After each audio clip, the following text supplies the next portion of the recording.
इमरान खान को सब चोर कहते हैं। चलो ठीक है, चोर है ना।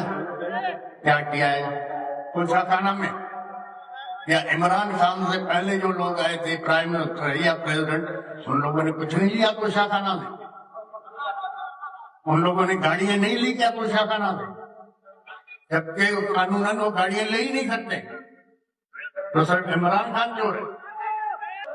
मेरी नजर में इमरान खान चोर नहीं है। मेरी नजर में हाँ बेवकूफी हो गई होगी, गलती होती है। गलती किससे नहीं होती? गलती तो इंसान से होती है। अगर इमरान खान से गलती नहीं होती तो वो फरिश्ता होता। तो मेरी नजर में इमरान खान चोर नहीं है। अगर इमरान खान चोर है तो फिर हम सभी चोर हैं।